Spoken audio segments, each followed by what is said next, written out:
Loué soit Jésus-Christ, et avant avec Marie.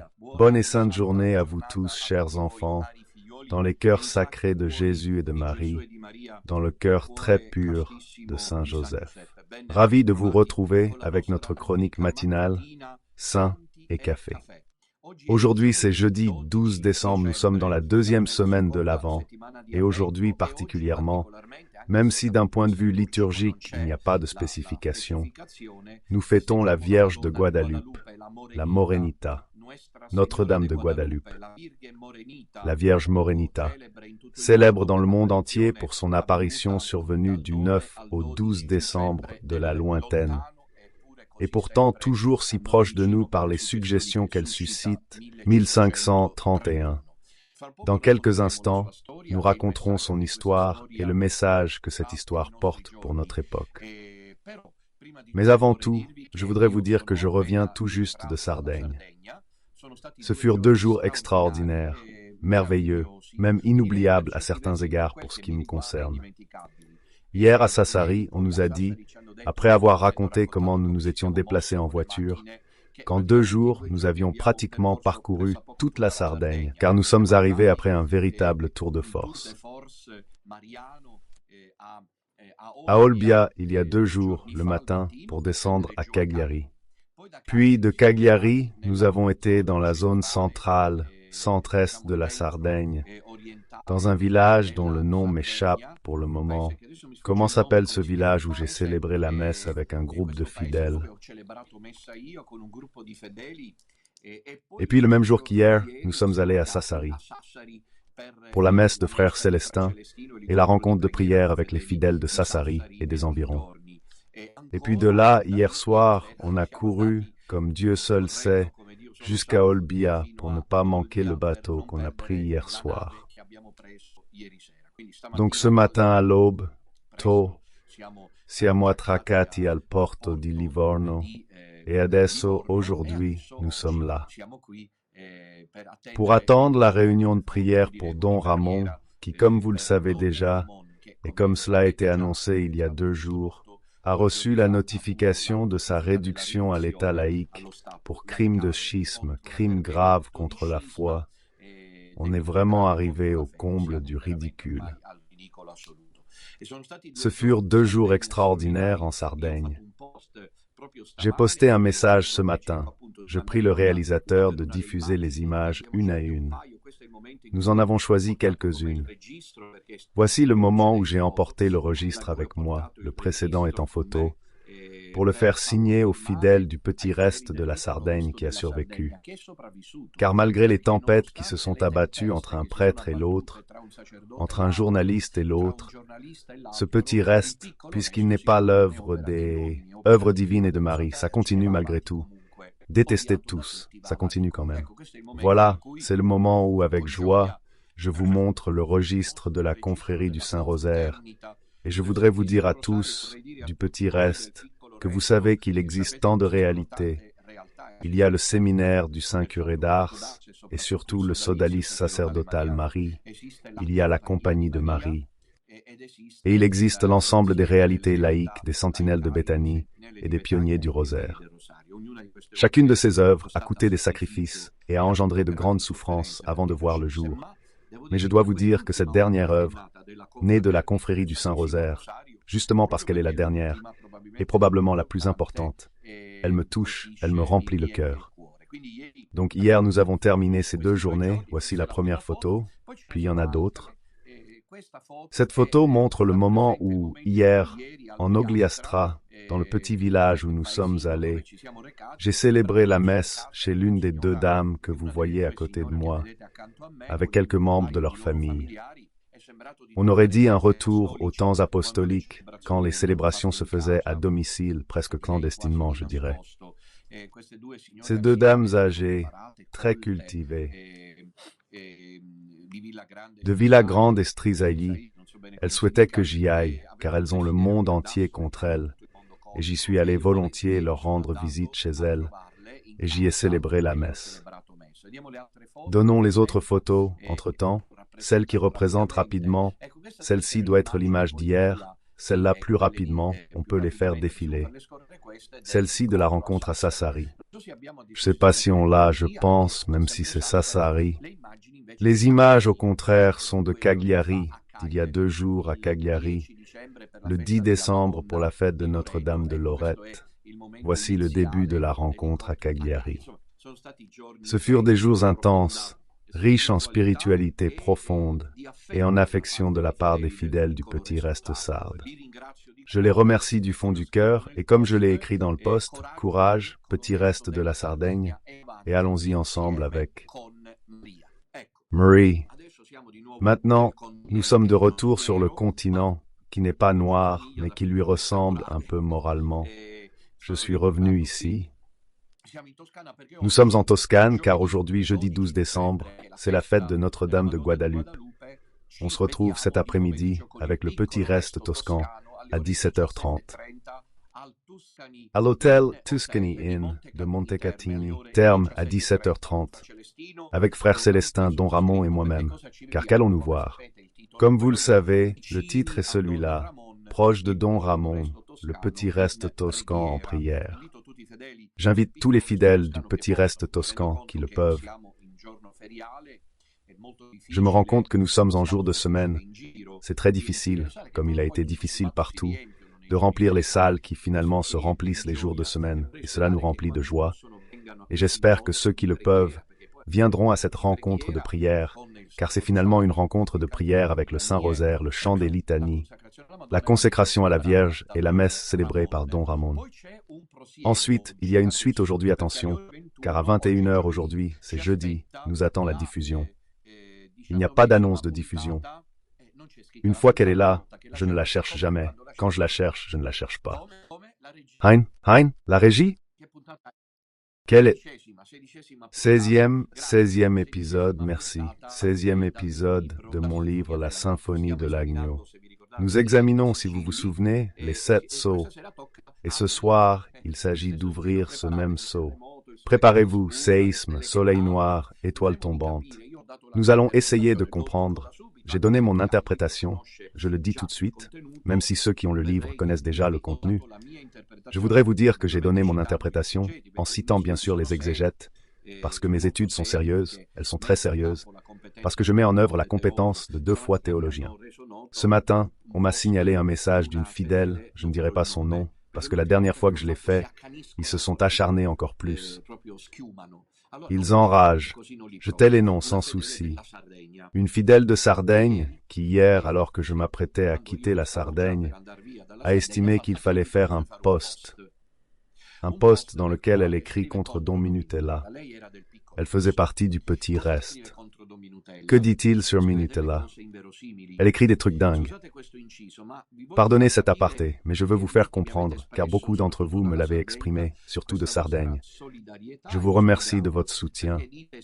Vous me dites, Père, vous devez souffrir de leur ingratitude. Je vais vous dire ce qui me fait souffrir, mais lisons d'abord ce message. Regarde, cher Don Minutella, toi aussi tu te fabriques ton Église à ta manière. Tu t'es arrogé le droit de l'autorité divine en te faisant proclamer grand prélat par la communauté. Je m'arrête là, notez le ton. Chérie, je prie pour toi, convertis-toi, toi. Et puis surtout, le mensonge. Tu t'es fait acclamer par la communauté, grand prélat. Tout faux. C'est-à-dire que les ennemis, comme ils n'ont nulle part où s'accrocher en partant, ces gens-là sentent qu'ils trahissent le Seigneur. Je le sens. Ils ragent contre moi. Je voulais vous dire, pour toute votre affection, que je ne suis pas triste pour moi. Je suis affligé pour elles, pour ces brebis auxquelles arrivent des loups rapaces et qui les emportent. Je souffre pour eux, pas pour moi. Stop. Quoi qu'il en soit, il leur reste toujours difficile de prouver les chefs d'accusation. Personne n'est parfait pour sûr, mais sur les choses importantes, ils ne font que brailler. Ce n'est pas vrai, je n'ai jamais dit que j'étais le grand prélat. Parfois, comme malheureusement nous sommes dans une situation vraiment difficile, j'ai dit, sur le ton de la plaisanterie, que je pourrais l'être à titre de plaisanterie, mais je n'ai jamais dit cela de manière solennelle et officielle, et cela n'a jamais été officialisé. Je ne suis pas non plus, et de loin, un de ces traîtres, un parmi tant d'autres, car la liste est plus longue que les 7 sceaux, un de ces nombreux traîtres qui étaient référent régional. Par amour, il a senti le besoin de rendre public un enregistrement audio entre les référents régionaux dont il était signataire. Cela dit tout. Pourquoi le dire aux autres? Pour lui faire du mal, Don Minutella, pour le disqualifier, le calomnier, l'offenser, le détruire. Dans cette vidéo, qui a circulé il y a quelques mois, plusieurs mois en fait, un peu de temps a passé, et cette vidéo disait à Don Minutella, ils appellent les dignitaires et demandent que je sois proclamé, ils veulent me proclamer quelque part, grand prélat. Que leur réponds-je? Regardez, faites comme vous voulez, gardez-le pour vous. Où est le scoop, le grand événement, où est-il? Puis-je nier le cas? Pourquoi si impossible?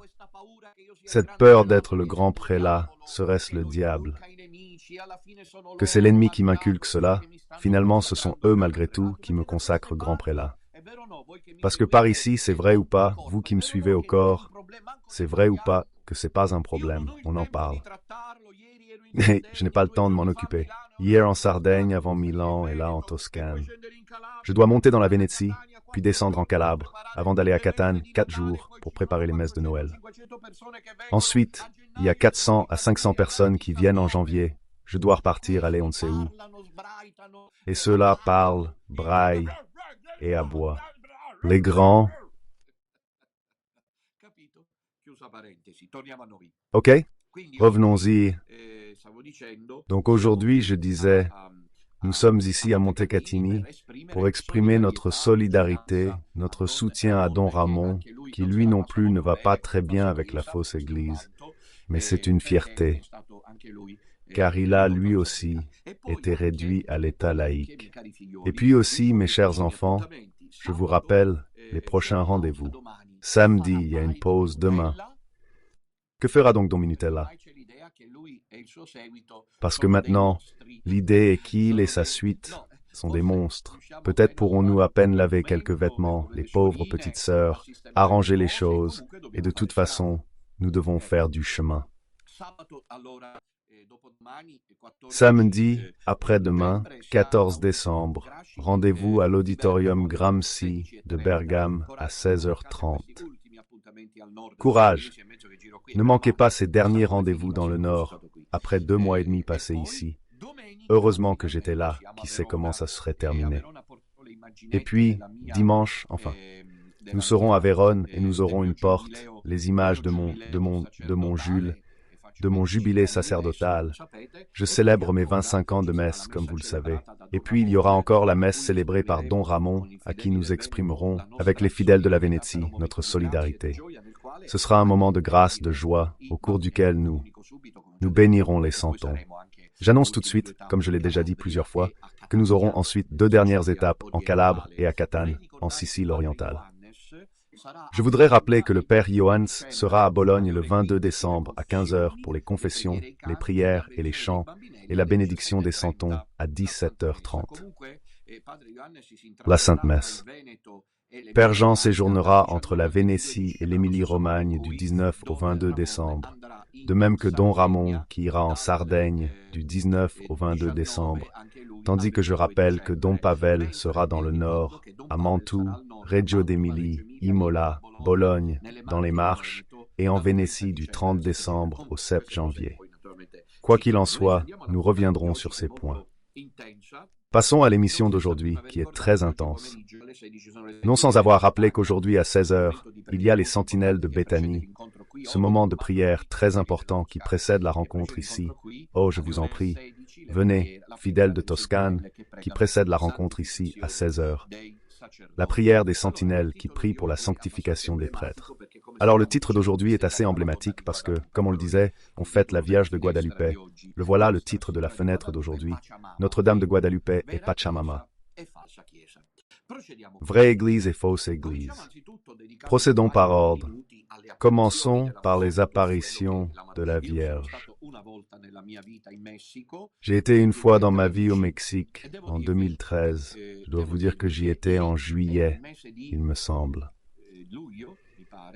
Bergoglio avait été élu de façon invalide en mars, donc avril, mai, juin et juillet, cela faisait à peine 4 mois.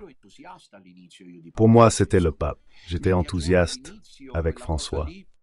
Ça me plaisait au début, cette histoire. De la pauvreté, j'avais eu quelques indices, mais je les sous-estimais comme beaucoup. Mais j'ai reçu un signe avant-coureur au Mexique, et je ne crois pas que ce soit un hasard, précisément à Guadalupe, dans le sanctuaire de Mexico, le plus visité au monde. Et attention parce qu'on pense à Lourdes, non, ou Fatima. Guadalupe reçoit 2 fois plus de pèlerins. Voici des images du nouveau sanctuaire. Consacré et dédié par Jean-Paul II, qui était très attaché au sanctuaire de Guadalupe. Lors de mon séjour là-bas, j'ai pu parler au recteur du sanctuaire, aux prêtres mexicains. Étant en soutane, j'étais immédiatement repéré. Puis je suis allé à Mexico, j'ai pris un hôtel près du sanctuaire, mais je l'ai peu visité, je n'y suis pas allé en touriste. J'y allais tôt le matin. Je me souviens qu'un paroissien m'a accompagné et m'a dit que j'allais tôt le matin à Mexico à cause du décalage horaire, qu'il était difficile de bien dormir. Alors lui, à 6 heures du matin, content, allait vers le sanctuaire pensant que j'étais à l'hôtel à dormir. Moi, au contraire, je rentrais car j'aimais y aller lorsqu'il faisait nuit profonde, et monter sur le Tepeyac, la colline des apparitions de la Vierge, où les Mexicains ont reconstruit, dans un style un peu latino, les apparitions. J'ai aussi parlé à des évêques. Car à cette époque-là, le cardinal Carrera, primat de l'Église mexicaine, était présent avec les évêques mexicains pour la consécration. Je ne sais pas combien il y avait d'évêques mexicains. Beaucoup, ils étaient tous là à Mexico, à Guadalupe. J'ai vécu 2 choses à Guadalupe. Ils devaient consacrer un nouvel évêque. Alors vous savez, j'ai vu quelques évêques, je me suis mis à leur parler, car ils me voyaient en soutane. Ils m'ont posé des questions, puis, quand ils apprennent que vous êtes italien, ils vous arrêtent. Et, vous savez, que là même 2 évêques m'ont dit, un évêque en particulier, je ne me souviens plus de son nom, âgé, énorme, un véritable colosse, m'a dit, vous verrez qui est le soi-disant pape François à Mexico. J'ai rien dit. Puis l'autre chose très belle, c'est que je savais le jour où j'étais arrivé, je devais rester, il me semble, 5 jours. J'ai passé 5 ou 6 jours en Guadeloupe, juste au sanctuaire. J'y allais le matin. Je ne m'éloignais que pour les repas, etc. Et dès le premier jour, le recteur qui m'a ensuite accueilli chez lui, nous avons déjeuné ensemble, m'a dit qu'un pèlerinage allait arriver d'une ville, Cuernavaca. Et je me disais, mais pourquoi me le disent-ils? Pourquoi me le disaient-ils? J'allais au bar, tout le monde disait un pèlerinage arrive. Mais je me demandais, quel était l'intérêt d'insister autant? Je n'ai compris qu'en le voyant de mes propres yeux. 1 million de pèlerins, ce genre de choses qu'on voyait ici après-guerre, dans les années 40, 50, 60, qui puis petit à petit a disparu en Italie, parce que c'est raconté, je l'ai vu de mes propres yeux, je n'ai pas arrêté de pleurer un seul instant, moi qui pleure peu. Combien de familles, mais vous n'avez aucune idée. Combien de jeunes mamans avec des enfants, puis avec 1 million de frissons, puisque l'on ne pouvait pas entrer dans le sanctuaire. Quand je suis arrivé là le matin, pendant le pèlerinage, je ne pouvais pas marcher sur la place, qui est immense. Je ne sais pas combien de kilomètres carrés fait l'esplanade du sanctuaire. C'était un tapis humain, tous pareils, à terre, dans leurs chapeaux, malgré le froid, car il y a un écart de température. Mexico est une ville de haute altitude, tous pareils là, contents, joyeux dans leurs chapeaux, des milliers d'enfants, des familles, des jeunes, des hommes, des femmes. Comme ils ne pouvaient pas tous entrer dans le sanctuaire, ils ont ouvert les portes du sanctuaire, où l'on aperçoit, comme nous le verrons, l'histoire de la Madone avec la tilma, c'est-à-dire le petit manteau de Juan Diego, sur lequel a été imprimé de manière photographique l'effigie de la Sainte Vierge. Et regardez, ces gens, fous d'amour pour la Madone. Alors à un moment donné, j'ai commencé à faire le tour du sanctuaire, comme tout le monde. Je bénissais les enfants, puis je cherchais mon paroissien. Je ne le trouvais plus. Je me suis retrouvé au milieu des enfants, j'en avais 3 ou 4 dans les bras, je les bénissais. C'était merveilleux. Et toutes les gens passaient, faisaient des kilomètres autour, enfin, quand ils passaient devant, et il y a le tapilura, c'est quelque chose d'extraordinaire. L'amour pour la Madone des Mexicains. Voilà, c'était pour... Et je me souviens très bien de ces mots. Cet instant. Jean-Paul II s'est rendu plusieurs fois à Guadeloupe et y a toujours vécu jusqu'en 2002. Il y est allé plusieurs fois. En 2002, il y est allé pour la dernière fois, alors qu'il était déjà en fauteuil roulant et avait du mal à parler, pour béatifier le voyant Juan Diego. Que s'est-il passé à Guadeloupe? Vous savez que les Espagnols, au XVIe siècle, sont arrivés au Mexique après la soi-disant découverte de l'Amérique et a commencé une longue agonie du peuple indigène local, la culture aztèque.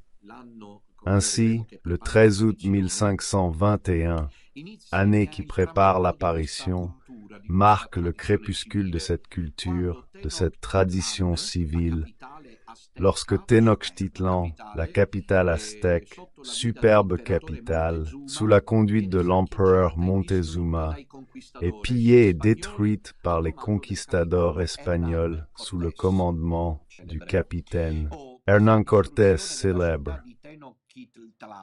Cette destruction de la ville de Tenochtitlan marque d'une part la chute définitive de l'empire aztèque et d'autre part la diffusion du message chrétien.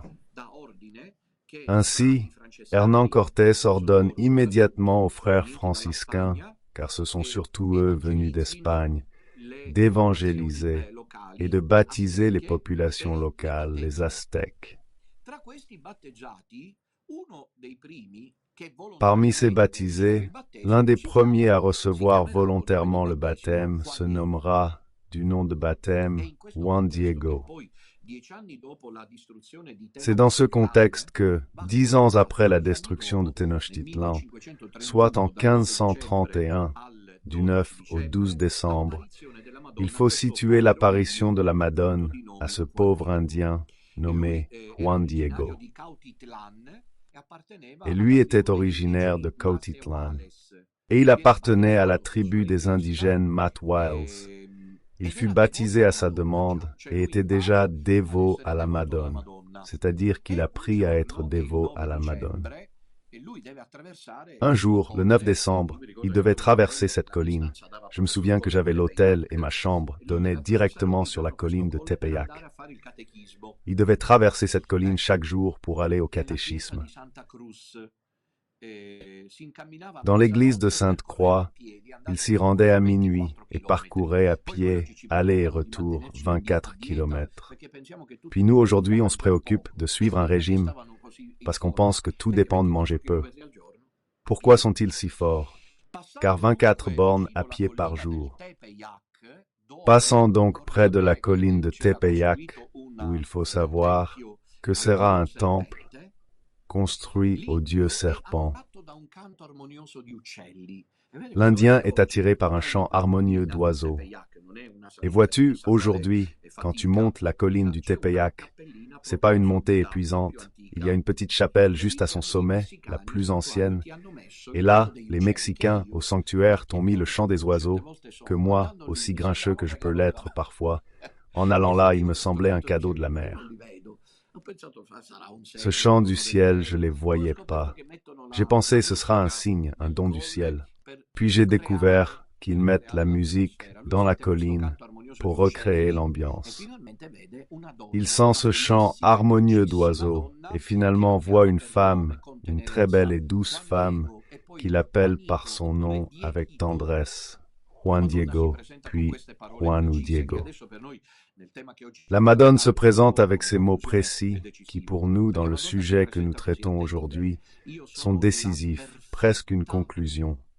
Écoutez bien, je suis la toujours parfaite Vierge Marie. J'espère que Don Vitaliano et tous ceux qui nient cela entendront ces paroles, ces imposteurs maudits de la fausse église bergolienne. La virginité de Marie, je suis. La Vierge Marie vient du ciel, je suis la parfaite, ce sont ses premiers mots, après l'avoir appelée avec douceur, la parfaite et toujours Vierge Marie. C'est là cependant le passage le plus important selon moi. La mère, nous sommes dans le contexte d'une christianisation du peuple aztèque, qui adorait Pachamama, comme on le verra, sous un autre nom, mais c'était elle à qui on sacrifiait les enfants. Une momie aztèque d'une adolescente sacrifiée a été découverte. Elle est restée intacte grâce à l'hibernation naturelle. Donc elle est là intacte, on dirait qu'elle dort. Elle fut sacrifiée au dieu païen. Alors la Vierge vient pour dire « Je suis la parfaite, toujours Vierge Marie, mère du très vrai et unique Dieu ». Il y a vraiment une affirmation très claire d'une lutte, d'une bataille, d'une affirmation contre l'idolâtrie païenne, contre les cultes précolombiens. Je dis contre, non dans le sens humain du terme, contre, mais dans le sens révélé, c'est-à-dire que Dieu s'est révélé en Jésus-Christ. Jésus-Christ est l'unique sauveur, et Marie est sa parfaite mère, mère du vrai et unique Dieu. Donc tout ce que j'ai honteusement caché par le silence complice, autant d'apôtres, de cardinaux renégats, il a fait de même à Abu Dhabi puis à Jakarta, disant que les religions, la diversité des religions est voulue par Dieu, que chacun doit adorer son Dieu, et que tout le reste est du papier mâché, de la sorcellerie. C'est pourquoi il est allé à Guadalupe, et il était sur le point de tomber de son siège. Il est allé à... Et là, il est tombé par terre. À Guadalupe, on voit clairement les photos, les images d'un Bergoglio qui est contraint d'être là, mais c'est comme s'il subissait vraiment. Père du vrai et unique Dieu. À ce moment, la Vierge Marie demande à Juan Diego de se rendre auprès de l'évêque, un Espagnol, franciscain espagnol Zumarraga, pour lui faire savoir qu'elle souhaite qu'un temple soit construit en cet endroit, au pied de la colline. Voici le texte complet de ces paroles. Juan, tu es le plus petit de mes fils. Regarde la Madone. La Vierge savait pas? Sois bien certain, je te le répète, que tu es le plus petit de mes fils, et que je suis la parfaite, toujours Vierge Marie, la mère du seul et véritable Dieu, source de vie. Du Créateur qui tout comprend, Seigneur du ciel et de la terre. Je désire ardemment qu'un temple me soit construit ici, où je puisse offrir tout mon amour et ma compassion, mon aide et ma protection, car je suis votre mère miséricordieuse, la vôtre et celle de tous les habitants de cette terre, tous. Même ceux qui, pour la plupart, adoraient encore les idoles et n'étaient pas baptisés, des fidèles qui m'invoquent avec confiance et dont j'entends les lamentations. Je veux donc remédier à leurs souffrances, à toutes leurs difficultés et leurs peines, en me montrant dans ce lieu de culte qui sera construit grâce à toi pour manifester ma clémence. Tu iras donc au palais de l'évêque de Mexico pour lui dire que je t'ai envoyé et que je souhaite qu'il me construise un temple sur l'esplanade. Tu lui diras exactement ce que tu as vu et entendu.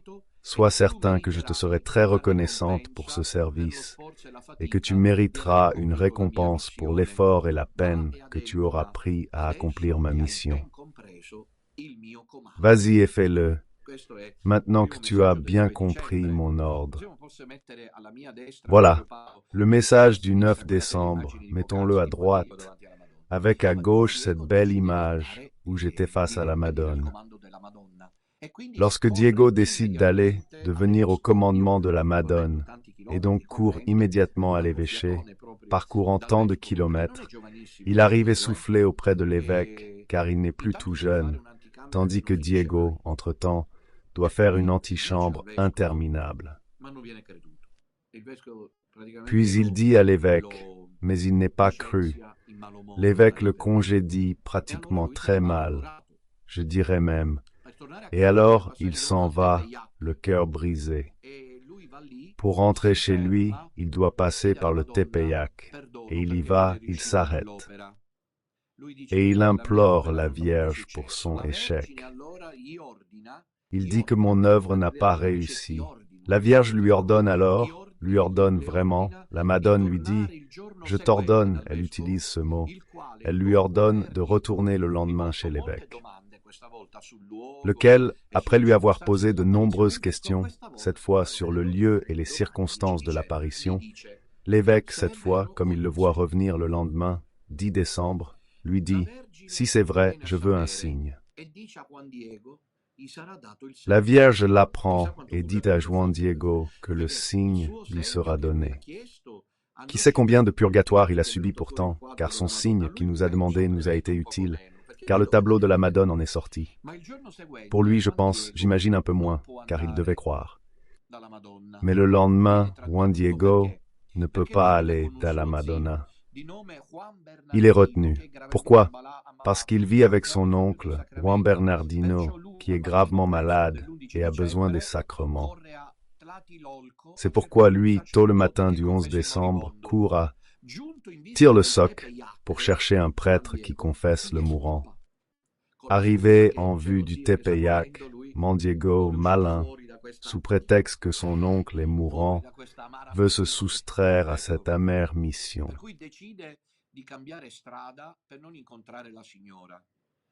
Donc, il décide de changer de route pour ne pas la croiser. Mais alors qu'il tourne pour changer de route, la dame, on lui parle et on lui demande, « Mon petit, que se passe-t-il? Où vas-tu » Histoire incroyable. Juan Diego se jette à ses pieds et demande pardon. « Pardon, pardon, car je suis incapable d'accomplir cette mission auprès de l'évêque. Et puis, il y a mon oncle qui est malade. » Madame le rassure et lui dit, « Ton oncle est guéri. » Puis il se vérifiera qu'au même instant où la Madone avait dit cela, l'oncle Juan Bernardino était guéri. Elle dit à Juan Diego, « Nous sommes le 12 décembre, monte maintenant au sommet du Tepeyac et cueille les plus belles fleurs. » Juan Diego monte et, avec une grande merveille, trouve au sommet de la colline de magnifiques roses de Castille. Et déjà, ce miracle, car le 12 décembre est le jour du solstice d'hiver, et ni la saison ni le lieu, qui est un terrain pierreux et désolé, ne convenaient à la croissance de ces magnifiques roses, de ces fleurs de Castille. La saison ni l'endroit, qui est un terrain pierreux et désolé, ne convenait pas à la croissance de ces magnifiques roses, ces fleurs de Castille. Quoi qu'il en soit, il en ramasse autant qu'il le peut et se demande où les mettre. Il ne trouve pas de récipient, il ne peut pas les tenir dans ses mains. Alors, il retire sa tilma, ce manteau typique de la tradition mexicaine, il l'ouvre et y met les fleurs, le referme et descend pour se rendre auprès de l'évêque. Il arrive là et doit encore patienter longtemps. Mais justement, alors qu'il semblait n'y avoir plus de temps, l'évêque le reçoit enfin. Alors attention, lorsqu'il avait cru que le signe était les fleurs qui s'y trouvaient, et c'était effectivement le cas, c'est-à-dire que le signe était déjà en soi, les fleurs de Castille, le 12 décembre, sur le Tepeyac, un miracle pour lequel il devait seulement ouvrir la tilma et dire « Je les ai cueillis, venez, venez voir qu'il y a des fleurs qui n'y étaient pas, car j'y suis passé plusieurs fois, et pour les autres, et vraisemblablement j'en ai même laissé quelques-unes là. Certains là. » Donc il avait déjà trouvé comment annoncer le miracle. Alors imagine, maintenant arrive le moment le plus fort, quand Diego doit ouvrir la tilma pour la montrer à l'évêque, et, avec l'énorme stupéfaction de l'évêque, des personnes présentes et de Juan Diego lui-même, il découvre qu'il n'y a plus de fleurs, mais que l'image de la Sainte Vierge est imprimée sur la tilma. Encore aujourd'hui, dans les études, comme nous le verrons, dans les yeux de la Madone, la scène où l'évêque assiste au miracle est représentée. L'évêque tombe à genoux et avec lui tous les assistants. Le lendemain matin, Juan Diego accompagne l'évêque au Tepeyac pour lui indiquer l'endroit où la Madone avait demandé que soit érigé le temple.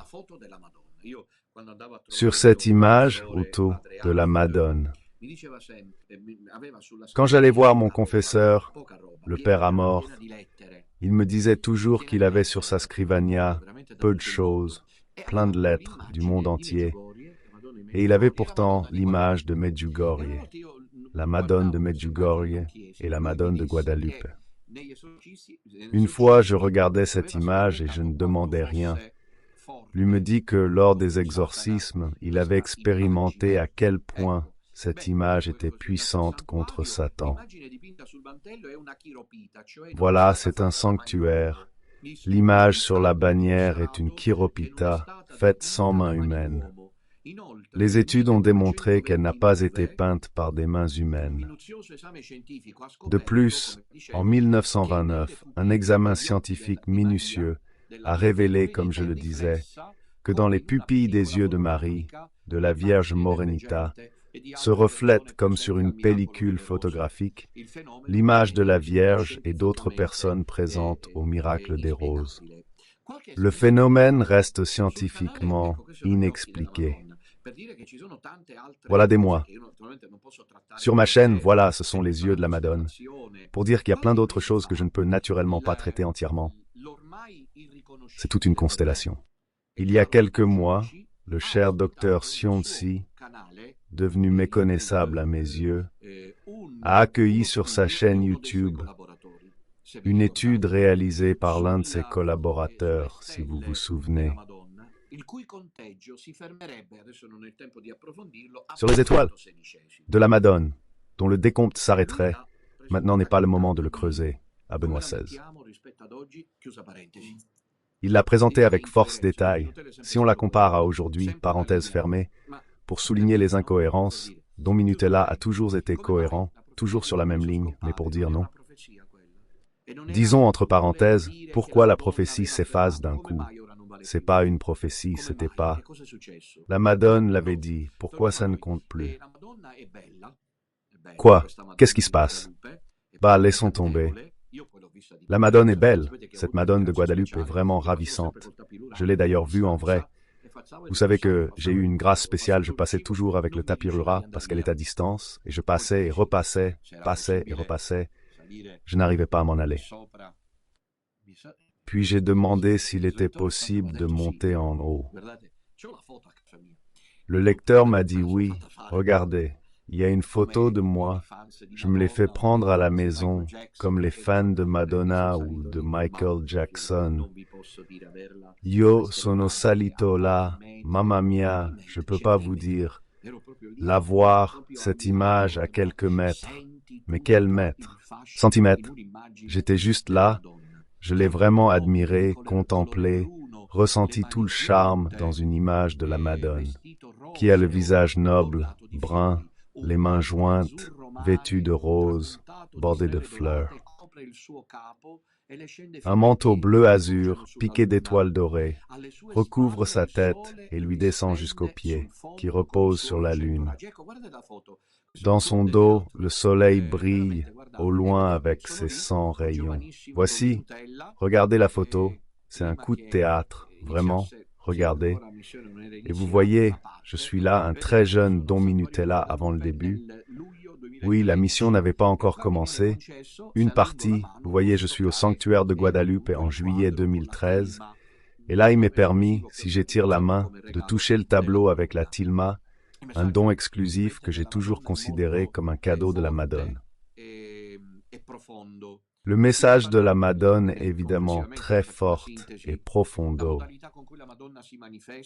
On remarque, globalement, pour faire court, que la façon dont la Vierge se manifeste, ses vêtements, la couleur de sa peau et d'autres détails, vise à montrer qu'elle est mère et à transmettre une image vivante de la tendresse de Dieu, de la miséricorde de Dieu. Probablement aussi pour adoucir et soigner le traumatisme laissé par, disons, les conquistadors.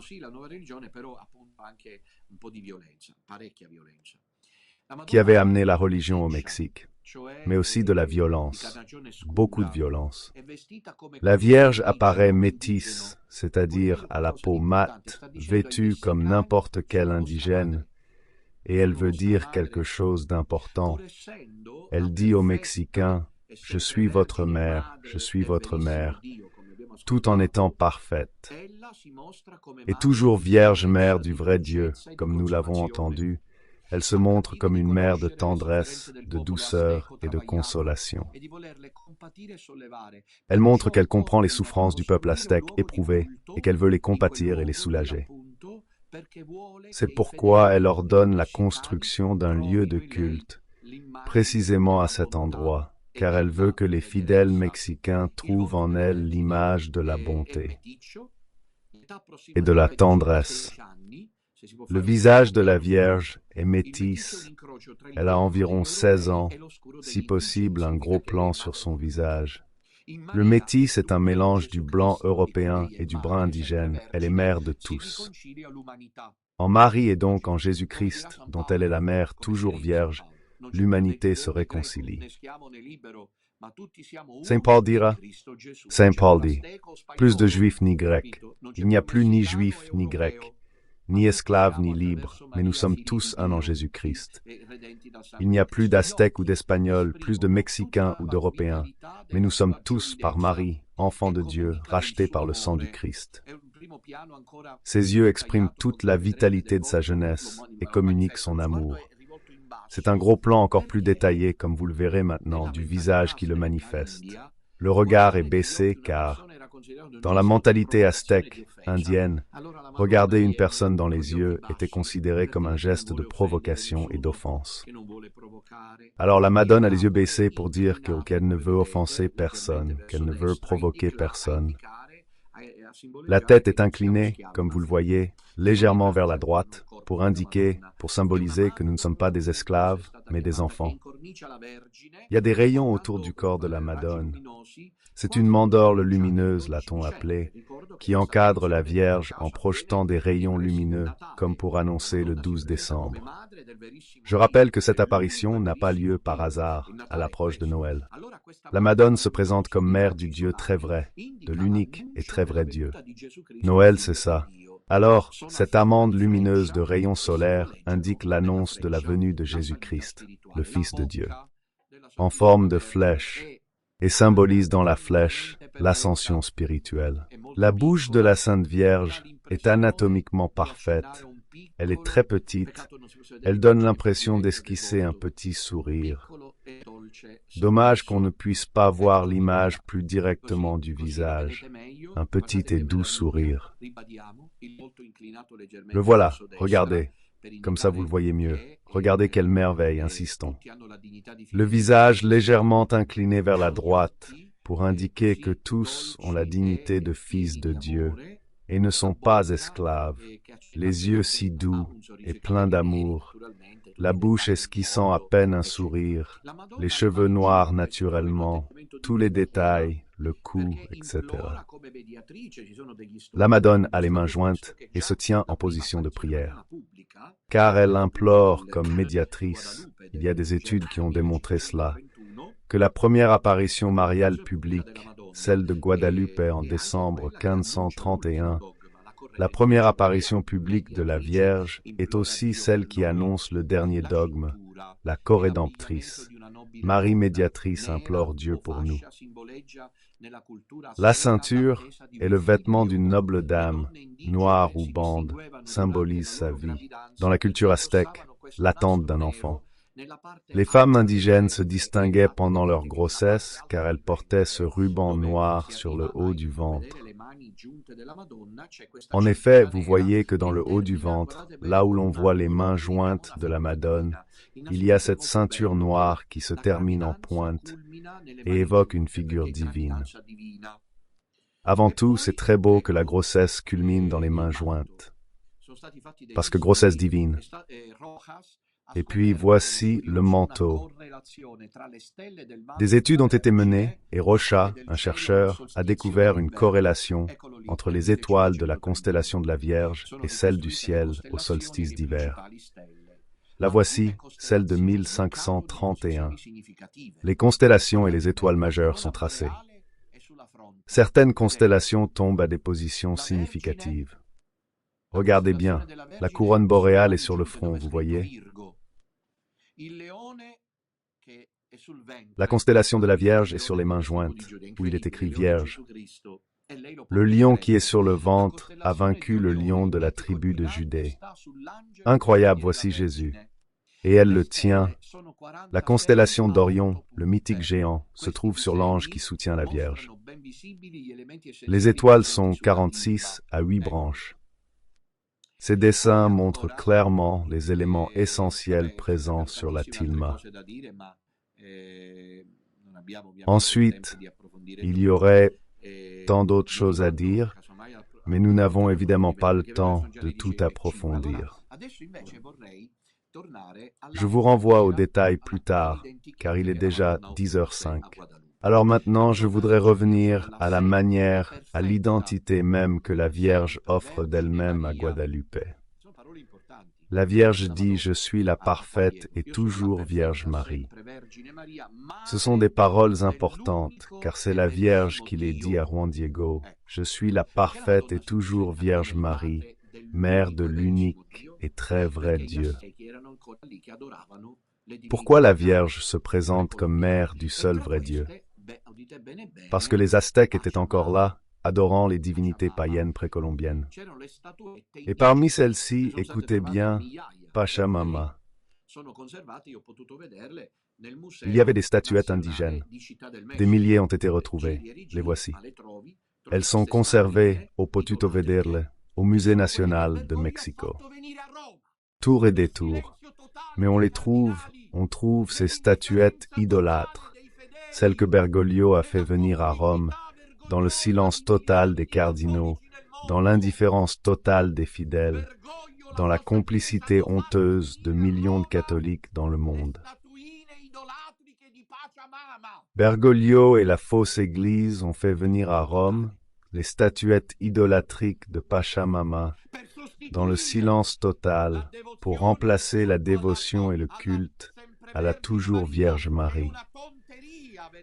C'est une sottise de la vénérer. C'est trop. Elle veut être la servante, hein? Ma vi rendete conto di che cosa stiamo dicendo a distanza ormai di qualche anno? Lì, Don Minutella, dove Pacha, vous rendez-vous compte de ce que nous disons à quelques années de distance? Là, Don Minutella devait être cru par tous, car il a été le seul à le crier tout de suite. Puis évidemment, chacun a joué son rôle, mais en union avec le pape François. Là était le moment. Ils ont apporté à Rome les idoles que la Vierge de Guadalupe avait apportées. Elle s'est substituée à la Pachamama. Ah oui? Alors moi, au nom de Lucifer, je remplace Pachamama par vous. La haine envers la Madone. Allez vérifier si vous en avez. Les couilles. Et vous verrez que ceux qui sont au Vatican, ces apostats, ces maudits exécutants du plan de Satan dans la basilique Saint-Pierre, dès que vous leur parlerez de la Madone, ils se dévoileront. Dès que vous leur parlez de la Sainte Vierge, du culte marial, du chapelet, de la maternité divine, de la perpétuelle virginité de Marie, de la corédemptrice, regardez comme ils se dévoilent. Bergoglio a blasphémé la Madone à plusieurs reprises. Des bêtises, appelez la dévotion à Marie une bêtise de la part du pape. Ça signifie... Ok, c'est grave. Puis Joseph et Marie, eux aussi, ont fait le chemin pour vaincre le péché. Mais qui est Joseph? Oui, Saint Joseph, mis à part le fait qu'il a cependant fait un chemin préalable. Saint Joseph, pas qu'il est né, si je ne me trompe pas, je ne dis pas ça, ça serait aller trop loin. Mais certainement, pour y arriver, en effet, il existe des biographies de Saint Joseph écrites par Maria Cecilia Bey. Je ne sais pas si vous les avez déjà lues, mais celle sur Joseph est très émouvante, car c'est dans la logique de Dieu. Avant d'arriver aux fiançailles avec la Vierge, Dieu lui fait passer des épreuves inouïes. On s'opposait à lui, on l'humiliait, on le calomniait, on l'insultait, crise économique, maladie physique. Saint Joseph a traversé des épreuves terribles, car Dieu l'a purifié. Il a ainsi accédé à la sainteté. Marie, elle, n'a pas eu à faire ce chemin, car elle a été conçue sans péché. Le dogme de la corédemptrice, car il a même bloqué et obscurci Amsterdam. Mais le plus surprenant, c'est de voir arriver cette idole que la Vierge Marie en personne a évincée. Je suis la mère de l'unique et véritable Dio. Et vous voyez ces images que je vous prie de diffuser en plein écran. Les voilà, ecco-les. Regardez les apostats, ce sont les cardinaux auxquels certains se réfèrent encore aujourd'hui, espérant qu'ils se convertiront. Bon, attends et espère leur approche. Le voilà avec l'affiche, ce sont des cardinaux et des évêques. Et on ne parle pas d'une comédie, pas question d'une place de plus. Voici le Saint-Siège, voici Saint-Pierre, voici l'Establishment Vaticano, des partisans de Satan. Ce sont des laïcs qui, pour le compte des évêques, entrent dans la basilique Saint-Pierre. Regardez un peu ça. La procession d'un fêtard Bergoglio avec Pachamama. Regardez un peu ça, mes chers enfants, et dites-moi si on peut encore considérer ça comme l'Église catholique. Regardez, Pachamama, Yo sono la madre, aujourd'hui c'est le message de la Vierge de Guadalupe, de l'unique et véritable Dieu. Donc la Vierge Marie n'est pas apparue au Mexique pour confirmer les indigènes dans leur faux culte. Presque comme pour dire, comme le fait Bergoglio, revenez vénérer Pachamama, nous sommes sœurs, nous sommes amis, nous parlons entre nous. Si on se comprend, quand je vais chez le coiffeur, je croise souvent Pachamama. De temps en temps, elle vient, puis je vois le basset, la Vierge a dit, puis dans 5 ou 6 siècles, je serai remplacé. Alors j'irai à la retraite dans une maison d'intégration avec Pachamama. La Madone, quant à elle, demande à Guadalupe la construction d'une église et exhorte à la conversion à l'unique et vraie foi. Ces statuettes arrivées à Rome en octobre 2019, qu'est-ce que c'est? Ce sont l'idolâtrie, l'expression la plus flagrante de l'apostasia de la fausse église bergoglienne. Je reste stupéfait ces jours-ci, je ne le dis pas à la légère, mais ceux qui étaient avec nous sont revenus à moi, sont revenus avec le pape François. Sauveront-ils leur âme? J'ai appris qu'un couple de Toscane, apparemment, n'est plus avec nous. Ils étaient fervents, ceux dont je vous parlais. Apparemment, ils sont partis, ils se sont mariés avec nous. Ils ont fait un chemin avec nous, enthousiastes, apparemment, j'espère tant me tromper. Ils sont partis. Je n'ai pas de chagrin pour moi, j'ai du chagrin pour eux. Se sauveront-ils l'âme? Ils sont retournés à l'église de Pape François. Si la messe n'est pas avec le pape François, allez-y quand même. Sinon, écoutez les pères qui sont là, allez à la messe. Tu dis en entrant, je ne suis pas en communion. Comment ça, pas en communion? Tu y vas à la messe. Tu es là. Tu es à la messe, célébrée pour le compte de la messe. Sainte Vierge, un prêtre dit à Dieu qu'il est en communion avec François, mais c'est pas lui qui l'est, c'est vous tous qui devez l'être. Et si vous ne l'êtes pas, n'y entrez pas, vous seriez complices.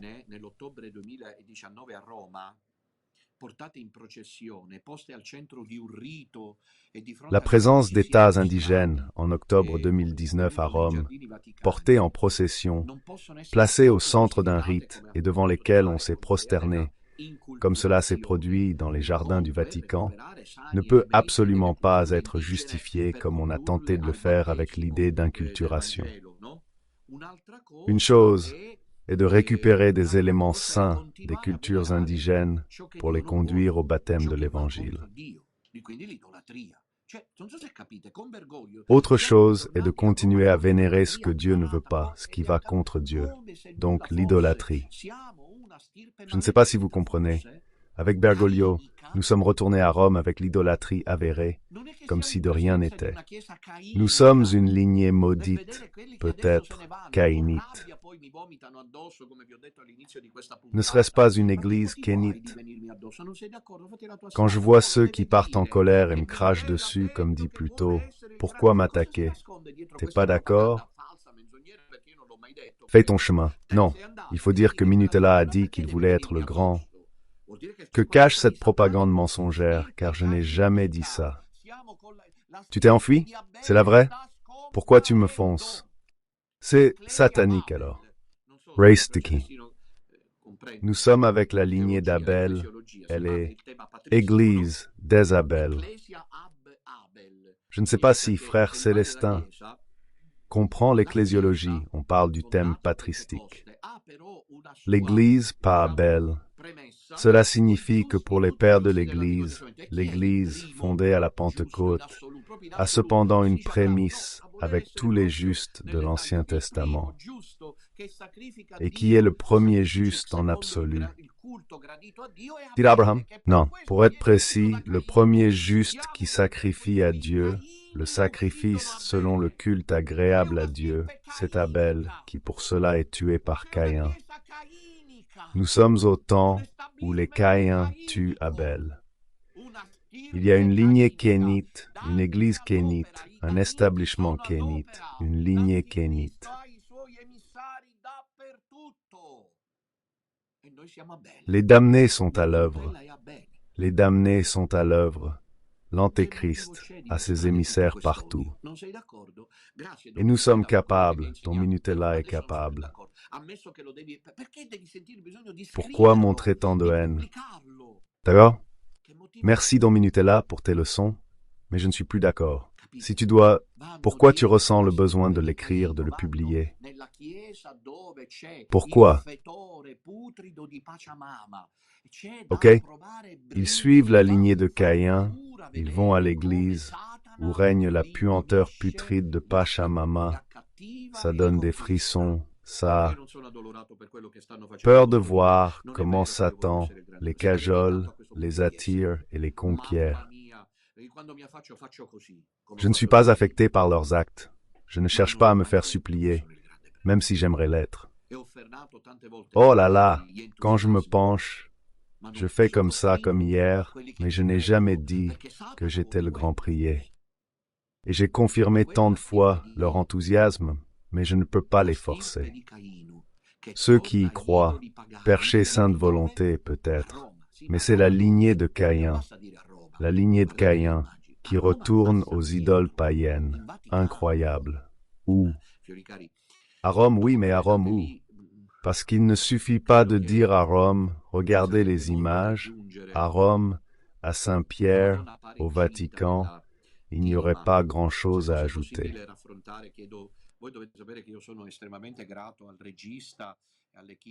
La Madone apparaît enceinte dans la tilma. Je suis très reconnaissant envers le réalisateur et l'équipe qui m'aident, car malgré les sacrifices et les efforts énormes que je leur demande, ils font tout pour me satisfaire. S'il était possible maintenant de comparer la Vierge Morenita de Guadalupe que nous célébrons aujourd'hui et la Pachamama, vous remarquerez des choses intéressantes. La Vierge de Guadalupe est apparue avec le ruban noir que les femmes portaient au ventre pour montrer leur grossesse. La voilà. Et puis des études prospectives ont aussi démontré que c'est effectivement une femme enceinte. Voici Pachamama. Et vous voyez que celle-là aussi est une idole qui se présente enceinte. Le voilà. Tu vois? C'est une femme enceinte. Donc c'est l'anti-Marie. Parce que pour que vienne l'Antéchrist, il faut l'anti-Marie.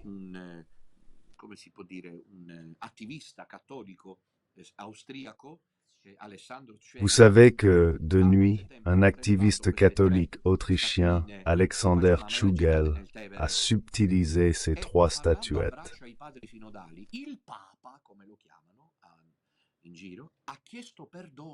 De Pachamama avait été jeté dans le Tibre, et, s'adressant à l'improviste, au père synodaux, le pape, comme on l'appelle, a demandé pardon pour les statuettes païennes jetées dans le Tibre.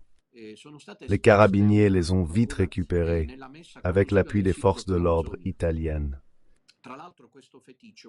Et le dimanche suivant, elles ont été exposées lors de la messe de clôture du synode pour l'Amazonie. D'ailleurs, Bergoglio a ce fétiche-là chez lui, dans sa chambre apparemment. Un épilogue, comme nous le savons, incroyable, désastreux, qui dit la honte. Bref, le pape a demandé pardon à ceux qui se sont sentis offensés, je cite, pour les statues de la Pachamama, qui ont été retirées de l'église de la Traspontina, qui était là sans intentions idolâtriques, et ont été jetées au Tibre. Sans intention d'idolâtrie. Pourquoi ces statuettes se trouvaient dans l'église de la Vierge? Voyez-vous mentir? Il y a tout. Il y a de la luxure, il y a de l'idolâtrie, il y a du mensonge, il y a Satan. L'église de Satan, selon Père Pio à Donnamorte. Penser que certains des nôtres y retournent, séduits par ces joueurs de flûte, ça fait mal. Pas pour ce qu'ils disent de moi, ça m'est égal, pour eux. Les carabiniers ont vite récupéré les statuettes et les ont mises à l'abri, faisant visiter la caserne à Pachamama.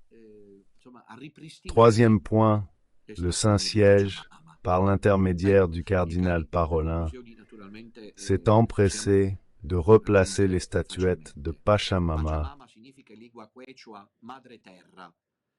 Voilà, mes chers, les conclusions. Naturellement, nous pouvons les atteindre facilement.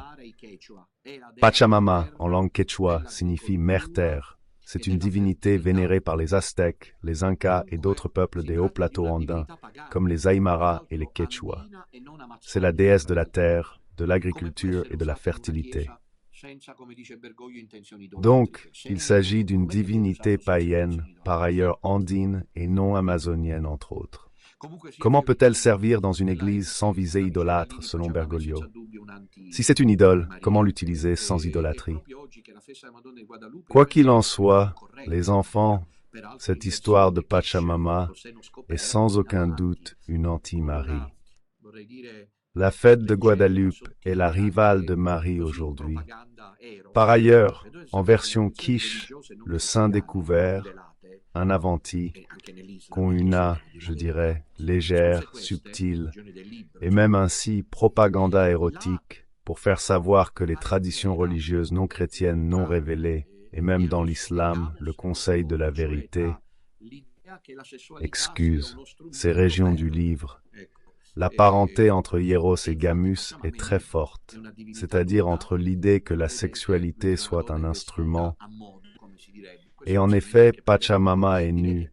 C'est une divinité nue, comme vous le voyez, tandis que la femme est vêtue à la mode, si je puis dire. Les femmes en tireront leçon. Je dirais que Pachamama est la mère de l'Antéchrist, mauvaise, en apparence seulement, en apparence ingénue, inoffensive et pourtant diabolique.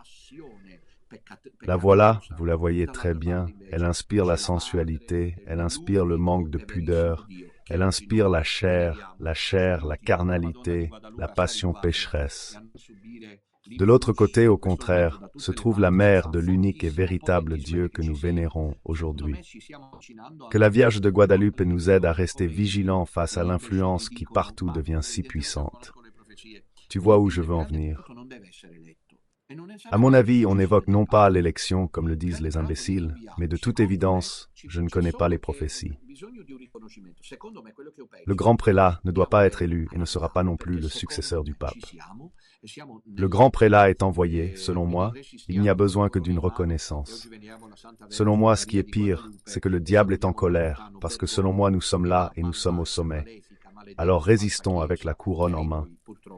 Et aujourd'hui, nous venons à la Sainte Vierge Marie de Guadeloupe et saluons de loin Bergoglio et la mauvaise, maléfique, maudite, fausse Église, qui malheureusement est bien prisonnier, beaucoup, y compris certaines consciences qui étaient avec nous, sont parties, non seulement parties, mais sont retournées d'où elles venaient.